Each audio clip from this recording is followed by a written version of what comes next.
డబ్బు, అనారోగ్యం, ఉద్యోగం, వ్యాపారం, అప్పులతో బాధపడుతున్నారా? మీకోసమే లాంచ్ యువర్ ఫ్యూచర్ ప్రోగ్రామ్.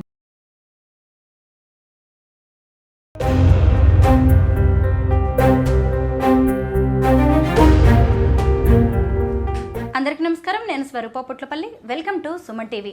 సూర్యగ్రహణం, చంద్రగ్రహణానికి సంబంధించి మనకు అనేక నమ్మకాలు, విశ్వాసాలు ఉంటాయి.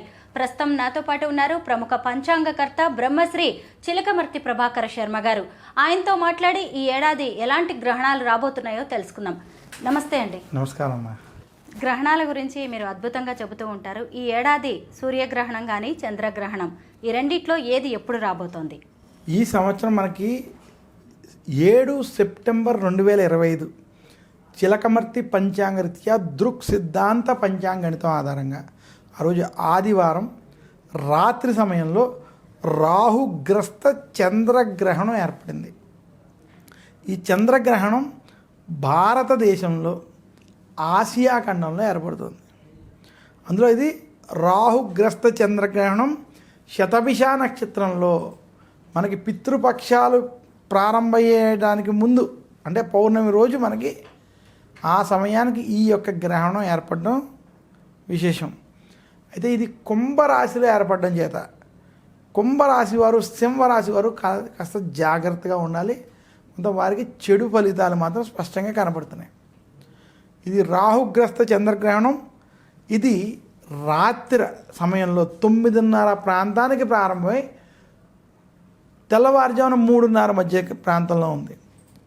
అందువల్ల ఈ గ్రహణ సమయంలో పాటించవలసిన నియమాలంటే, రాత్రి కాబట్టి ఆలయాలు అప్పటికే మూసపడి ఉంటాయి. అయినా కూడా సాయంత్రం 5:30కే ఆలయాలన్నీ మూయాలి. 5:30కే భోజనాది కార్యక్రమాలు ముగించుకోవడం మంచిది.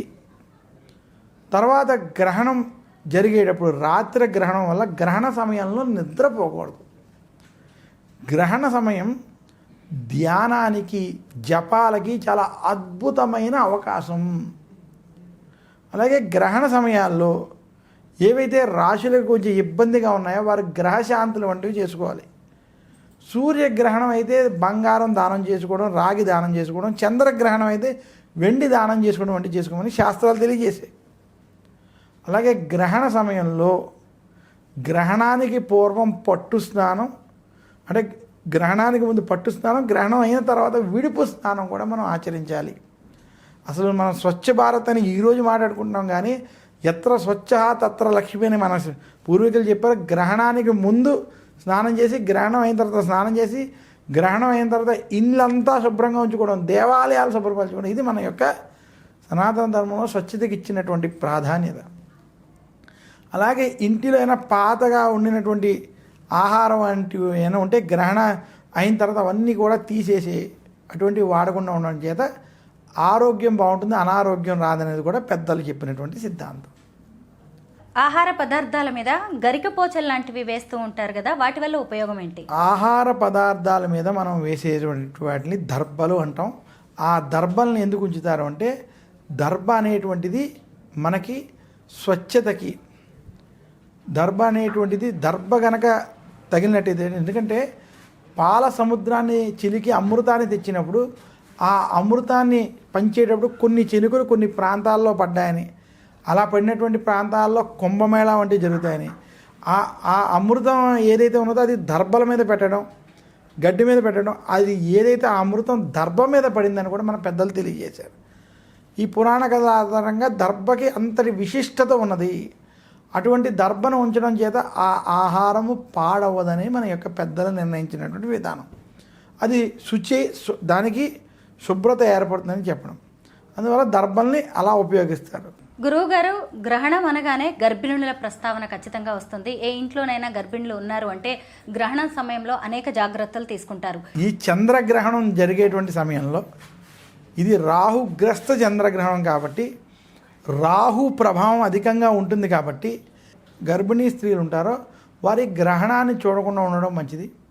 గ్రహణం జరిగేటువంటి సమయంలో వారు కొంచెం ఆరోగ్యం కోసం జాగ్రత్తగా రెస్ట్ అది తీసుకోవడం, గ్రహణ నియమాలు పాటించుకోవడం చేత శుభ ఫలితాలు కలుగుతాయి. ఆ సమయంలో అమ్మవారి నామస్మరణ చేయడం, రాహుకేతువుల యొక్క జపాలు వంటివి చేసుకోవడం వల్ల వారికి మంచి జరుగుతుంది. ముఖ్యంగా ఈ చంద్రగ్రహణం ప్రభావం అనేది ఏ ఏ రాశుల మీద ఎలాంటి ప్రభావం చూపించబోతోంది? ఈ చంద్రగ్రహణం మనకి ఈసారి కుంభరాశిలో ఏర్పడుతుంది. కుంభరాశిలో రాహు, సింహరాశిలో కేతు ఉన్నారు ఇక్కడ. అందువల్ల కుంభరాశికి సింహరాశికి ఆరోగ్యపరంగా, వృత్తి ఉద్యోగ వ్యాపార పరంగా కొంత ఇబ్బందులతో కూడుకున్నటువంటి పరిస్థితి కనపడుతుంది. ఉద్యోగస్తులకి ఉద్యోగంలో భయాందోళనలు, వ్యాపారస్తులకి కొంచెం చికాకులు మాత్రం ఈ రెండు రాశుల వారికి ఉన్నాయి. విద్యార్థులకు కూడా అంత అనుకూలంగా లేదు. అయితే ఈ గ్రహణం ఏ రాశులకి బాగుందంటే వృషభ రాశికి, తులారాశికి, కన్యా రాశికి, ధనువు రాశికి, ఈ రాశుల వారికి కొంచెం ఈ గ్రహణ ప్రభావం బాగుంది. మిగిలిన రాశులకి మధ్యస్థ ఫలితాలు ఉన్నాయి. అంటే అంత బాగుంది అని లేదు, అంత చెడుగా ఉంది అని లేకుండా మిగిలిన రాశులకు ఉన్నాయి. గురువుగారు, ఈ చంద్రగ్రహణం అనేది వ్యక్తిగతంగానే కాకుండా వ్యవస్థ మీద కూడా ఎంతో ప్రభావం చూపుతూ ఉంటుంది. అయితే ఈ గ్రహణం అనేది మన భారతదేశం మీద ఎలాంటి ఎఫెక్ట్ చూపించబోతోంది? ముందుగా ఈ గ్రహణం ఆసియా ఖండంలో స్పష్టంగా జరుగుతుంది. భారతదేశం అలాగే దుబాయ్ వంటి దేశాలు, చైనా వంటి దేశాల్లో కూడా కొంత ఈ గ్రహణం కనపడుతుంది. ఈ గ్రహణ ప్రభావం వలన భారతదేశంలో యుద్ధ వాతావరణాలు, యుద్ధ భయాలు పెరిగే అవకాశం మొట్టమొదటి కనపడుతున్నాయి. ఈ గ్రహణ ప్రభావం వల్ల ఆతంకవాదులు, ఉగ్రవాదుల మీద ఏదైనా దాడులు కానీ లేదా కొంచెం ఇబ్బందికరమైనటువంటి స్థితి ఖచ్చితంగా ఈ గ్రహణ ప్రభావం కనబడుతుంది. రాబోయే 4-5 నెలల్లో ఈ గ్రహణ ప్రభావం చేత ఇబ్బందులు కలుగుతాయి. అలాగే కొన్ని చోట్ల అనుకోని వరద బీభత్సాలు, కొన్ని ఇబ్బందికరమైనటువంటి స్థితులు కూడా ఈ ప్రభావం, గ్రహణం యొక్క ఎఫెక్ట్ మనకి అనుకోనివి కనబడుతున్నాయి. ముఖ్యంగా దక్షిణ భారతంలో తమిళనాడు, కేరళ ప్రాంతాలు, అలాగే ఉత్తర భారతంలో ఈశాన్య హిమాలయ ప్రాంతాల్లో ఇబ్బందికరమైనటువంటి స్థితి కనపడుతుంది. ఇంకా ఈ గ్రహణ ప్రభావం ఈసారి ప్రపంచవ్యాప్తంగా ఇన్ఫ్లేషన్ ఏదైతే ఉందో పెరిగేటువంటి స్థితి రాబోయే 6 నెలలు 8 నెలల్లో కనబడుతున్నాయి. ఉద్యోగస్తులకి ఉద్యోగాల్లో ఆటంకాలు, ఇబ్బందులు ఎదురయ్యేటువంటి స్థితి కొంచెం ఈ గ్రహణ ప్రభావాన్ని చూసుకున్నట్లయితే, అందులో కుంభరాశి శనికి సంబంధించినటువంటి రాశి కాబట్టి ఇది. అలాగే ఆయిల్, గ్యాస్, మెటల్ రంగాల్లో రేట్లు పెరిగేటువంటి, అంటే మళ్ళీ బంగారం వంటివి కూడా రేట్లు పెరిగేటువంటి స్థితి కనపడుతుంది. సో ఈ గ్రహణ ప్రభావం కొంచెం ఇన్ఫ్లేషన్ వంటివి, మార్కెట్లో కొంచెం పతనాలు వంటివి మాత్రం స్పష్టంగా ఈ గ్రహణ ప్రభావం కనపడుతుంది. అందువల్ల కొంచెం ఉన్నప్పుడు ఒక 5-6 నెలలు జాగ్రత్తగా ఉన్నట్లయితే జాగ్రత్తలు తీసుకోవడం మంచిదని మాత్రం సూచిస్తున్నాను. యుద్ధాలు, ప్రళయాలు, ద్రవ్యోల్బణం, ఇన్ని విపత్తులను సృష్టించే శక్తి చంద్రగ్రహణానికి ఉంటుందా? ఇన్ని విపత్తులు సృష్టించేటువంటి శక్తి చంద్రగ్రహణానికి కాదు. గ్రహణాలు మంచివే, కానీ గ్రహణాలు ఈ కొన్ని రాశులలో, కొన్ని స్థితుల్లో ఏర్పడేటువంటి పరిస్థితులు ఉన్నప్పుడు పరిస్థితుల నుంచి మనం దాన్ని ఏ లగ్నంలో ఏర్పడుతోంది, ఏ పరిస్థితుల్లో ఏర్పడుతోంది, అది దేశాల మీద ఎలాంటి ప్రభావాలు ఉంటాయనేది మనం పరిశీలించాలి. ఉదాహరణకి మహాభారత యుద్ధం జరిగేటప్పుడు అనేక గ్రహణాలు ఏర్పడ్డాయి. అన్ని గ్రహణాల తర్వాత ఒక ప్రళయం వచ్చింది. అందువల్ల గ్రహణం జరిగినప్పుడు ఆ గ్రహణ ప్రభావం కొన్నిటి మీద ఖచ్చితంగా ఉంటుంది. అది ఏ రకంగా ఉంటుంది, అది మంచిగా ఉంటుందా, చెడుగా ఉంటుందా చూసుకోవాలి. కిందటి సంవత్సరం ఇదే గ్రహణాలు అమెరికా, ఐరోపా దేశాల్లో అయినప్పుడు ఇదే సుమన్ టీవీలో మనం ఐరోపా దేశాలకి ఇది అంత అనుకూలమైన సమయం కాదు, ముఖ్యంగా రష్యా, ఈ అరబ్ దేశాల మధ్య గ్రహణం కనిపించినప్పుడు యుద్ధ వాతావరణాలు ఉంటాయని మనం చెప్పుకున్నవి కనపడ్డాయి. కాబట్టి ఇప్పుడు భారతదేశంలో నడుస్తున్నప్పుడు ఈ సమయం కొంచెం ఎలా ఏర్పడింది కాబట్టి కొంచెం జాగ్రత్త వహించాలని మాత్రం నేను సూచిస్తున్నాను. గురువుగారు, ఈ చంద్రగ్రహణం వల్ల ఇంత దుష్ప్రభావం ఉండబోతోంది అని మీరే చెబుతున్నారు. మరి నివారణ ఏదైనా ఉంటుందా? దీనికి నివారణ ఏమిటంటే, ఈ గ్రహణం జరిగేటువంటి సమయంలో అమ్మవారిని పూజించడం, రాహు జపాలు వంటివి చేసుకోవడం,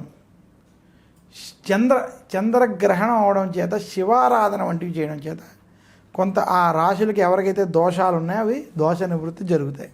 పితృపక్ష ప్రారంభం రోజునే ఈ చంద్రగ్రహణం రాబోతున్నట్టుగా తెలుస్తోంది. ఈ పితృపక్ష ప్రారంభం అంటే ఏంటి? పితృపక్షాలు అంటే మహాలయ పక్షాలు, పితృపక్షాలు. మనకి ఇవి చాలా విశేషమైనటువంటి పక్షాలు. ఎందుకంటే మనం దేవతలని పూజిస్తే, కోరికలతో దేవతలను పూజిస్తాం. అంటే నాకు ఒక ఇల్లు కావాలి,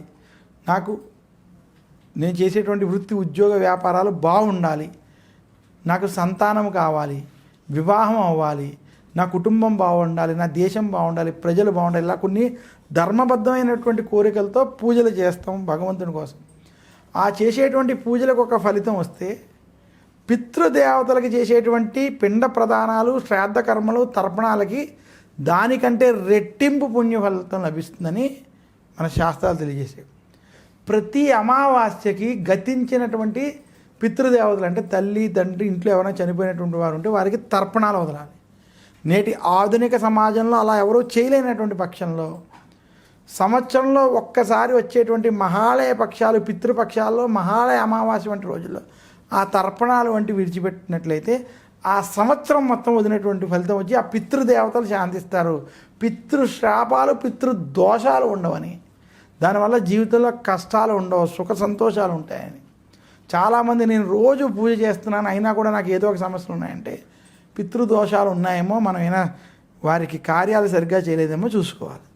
ఇదే కాకుండా ఏ వ్యక్తి ఎప్పుడు చనిపోయాడో, కరోనా మహమ్మారిలో కావచ్చు, యుద్ధాల్లో, విదేశాలలో ఏ సమయంలో చనిపోరో తెలియనటువంటి సందర్భాల్లో వారికి ఆ సంవత్సరం సరిగ్గా ఆ తిథిలో ఏదైనా కార్యక్రమం చేయలేనటువంటి ఇదిలో ఉన్నటువంటి వారు ఈ పితృపక్షాల్లో ఆ తిథుల్లో వాళ్ళకి గనక కార్యక్రమాలు ఆచరించిన, లేదా ఆ తిథి తెలియనప్పుడు మహాలయ అమావాస్య రోజు కనుక ఆ కార్యక్రమం చేసిన వారికి దోషాలు ఉండవుగా, పైగా శుభ ఫలితాలు కలుగుతాయని శాస్త్రాలు తెలియజేసే. గురువుగారు, అసలు ఈ రోజుల్లో ఎవరికి వారు ఎంతో బిజీగా ఉంటున్నారు.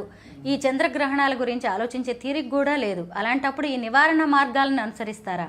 చేయకపోతే జరిగే నష్టాలేంటి?